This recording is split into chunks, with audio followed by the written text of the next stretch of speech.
This video was brought to you by Brilliant.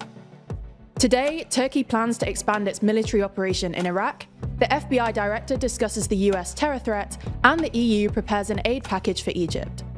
From TLDR News, this is your daily briefing for Wednesday, the 13th of March, 2024. Turkey is planning to expand its cross-border military operation against Kurdish militants in Iraq.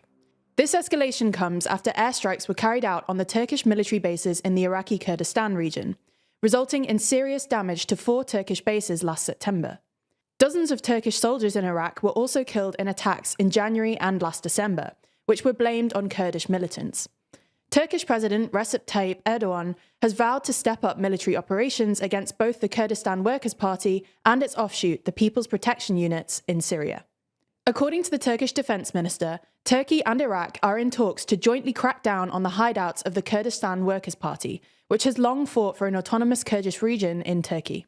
However, cooperation between Iraq and Turkey may be difficult, as the two sides have failed to resolve agreements on oil, water exports, and security issues in the past year. Last March, Baghdad won its arbitration case against Turkey after years of disagreement over oil exports from the Kurdistan region in Iraq. Turkey filed a lawsuit against Iraq demanding compensation after it was forced to restart oil exports.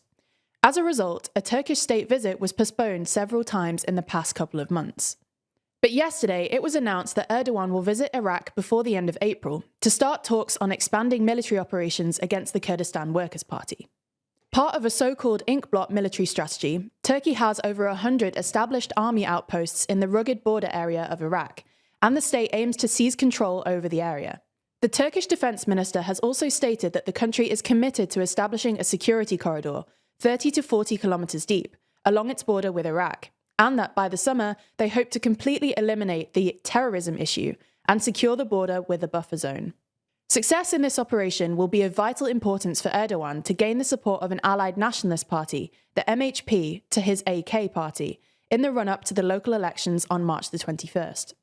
So, Erdogan is not only concerned with security with this announced military operation, but also is courting his more nationalist voter base, which accounts for about 10% of the electorate in Turkey. Support of this voting group will be vital for Erdogan to regain control of major cities, like Ankara and Istanbul, which he lost to the main opposition party in the 2019 polls. There's more on the way, but be sure to subscribe and ring the bell to make the daily briefing part of your daily routine, or just search for us on your podcast app to listen along. Moving to the US now, where the FBI director Christopher Wray has claimed that terrorist threats against the US have reached a whole other level since the October the 7th attack by Hamas.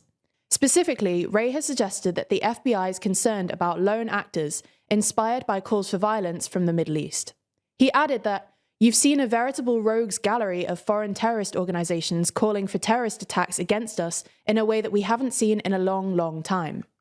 However, despite this heightened threat, Wray did also suggest that this is not a time for panic, but for heightened vigilance given the risk. These comments were made during an annual presentation to the House Intelligence Committee. The intelligence community additionally suggested that Hamas are likely to continue their resistance against Israel for a number of years, and that the conflict is likely to have a generational impact on terrorism. The EU is preparing a €7.4 billion aid package for Egypt to boost its economy, amid fears that an influx of refugees from Sudan and Gaza into Egypt could raise immigration pressure on Europe. It comes a week after Brussels sealed a similar €210 million agreement with Mauritania in West Africa, which was itself modelled on a deal with Tunisia last year. The pacts represent new efforts by the EU to cooperate with northern African countries to improve economic instability and halt irregular migration. But they have also drawn condemnation from politicians and NGOs over human rights concerns. The proposed deal with Egypt has been in the works for several months, with negotiations accelerated by the Gaza war following Hamas's October the 7th attack on Israel. It includes support for Egypt's energy sector and assistance to deal with the rising number of Sudanese refugees in the country, as well as to help fortify Egypt's border with Libya, which is a point from where boats are setting off to Europe via the Mediterranean. The planned package is set to last through to the end of 2027, provided it's all sealed and finalised on Sunday, when the European Commission President Ursula von der Leyen meets with the Greek, Italian and Belgian Prime Ministers in Cairo. Moving to Gaza now, where the first aid ship has finally set sail. The Spanish ship set sail from Cyprus and carried 200 tons of food supplies for Palestinians in Gaza. The journey, starting in Larnaca, is expected to take about 2 days and will deliver about 200 tons of food supplies to Palestinians. One of the big complications of the voyage is the fact that Gaza has no functioning port. So to resolve this, the US charity World Central Kitchen is building a jetty so that the aid can be received. The jetty is being built using rubble from buildings and destroyed infrastructure.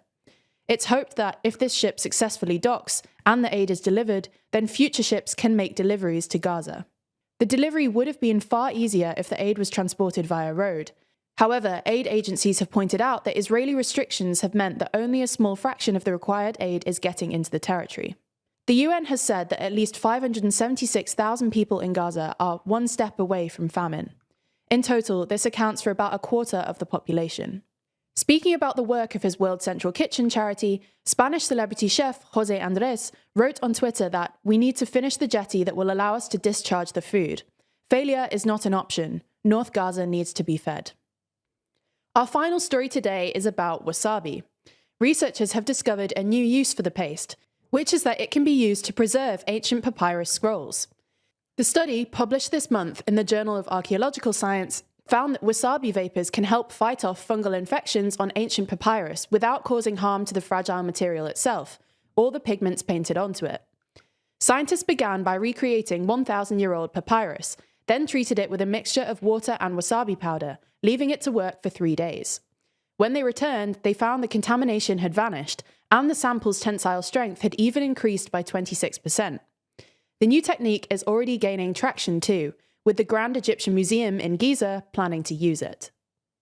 A lot of the stuff we talk about at TLDR can seem pretty complicated, especially when we dive deep into economics and detailed data, which is why we use Brilliant.org to keep us sharp. Brilliant is where you learn by doing, with thousands of interactive lessons in maths, data analysis, programming, and AI.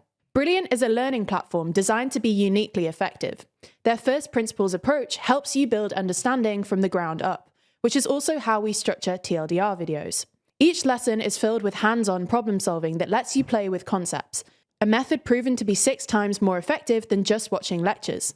Plus, all content on Brilliant is crafted by an award-winning team of teachers, researchers, and professionals from MIT, Caltech, Duke, Microsoft, Google, and more. Brilliant helps build your critical thinking skills through problem solving, not memorizing.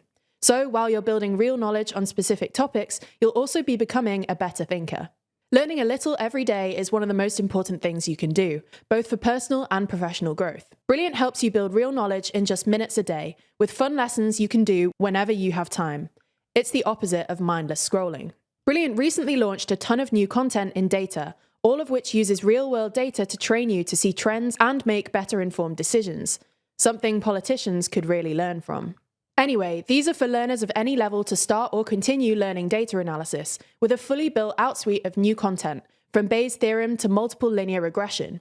And you can truly learn by doing, as you'll be working with real datasets from sources like Starbucks, Twitter, Spotify, and more. To try everything Brilliant has to offer for free for a full 30 days, click on the link in the description. You'll also get 20% off an annual premium subscription. Thanks for watching, and thanks to Brilliant for their support of TLDR.